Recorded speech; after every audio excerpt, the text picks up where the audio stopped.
تنخواہوں و پنشن میں اضافہ نہ ہونے پر ایپیکا کی کال، احتجاجی ریلی نکالی گئی۔ گمل یونیورسٹی وائس چانسلر نے اساتذہ، افسران اور ملازمین کی تنظیموں پر مکمل پابندی عائد کر دی ہے۔ ڈپٹی کمشنر اور ڈی پی او ڈیرہ کا مشترکہ اجلاس، ذخیرہ اندوزی اور اشیاء خوردونوش کی سمگلنگ کی روک تھام کے لیے اور سد باب کے لیے پرعزم۔ السلام علیکم، اعتدال نیوز کے ساتھ میں ہوں نعمان بھٹا۔ ہیڈ لائن آپ نے ملاحظہ کی ہے، بڑھتے ہیں خبروں کی تفصیل کی جانب۔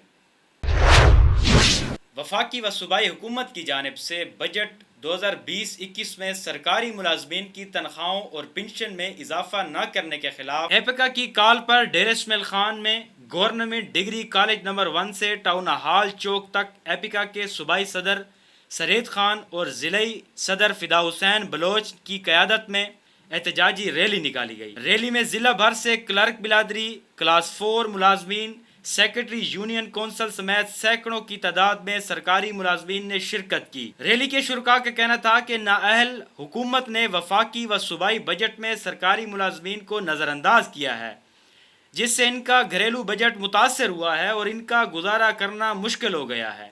اگر ہمارے مطالبات نہ مانے گئے تو ہم ملک گیر احتجاج کرنے پر مجبور ہو جائیں گے۔ Vice chancellor Gomal university professor doctor Iftikhar Ahmed نے اساتذہ، افسران اور ملازمین کی تمام تنظیموں اور گروپوں پر مکمل پابندی عائد کر دی ہے۔ نوٹیفیکیشن جاری ہو گیا ہے۔ وی سی صاحب کا کہنا تھا کہ اگر کوئی بھی افسر، استاد، ملازم یا طالب علم اس قسم کی تنظیم یا گروپ بندی میں شامل پایا گیا، اس کے خلاف گومل یونیورسٹی کے قوانین کے مطابق سخت ترین کارروائی کی جائے گی۔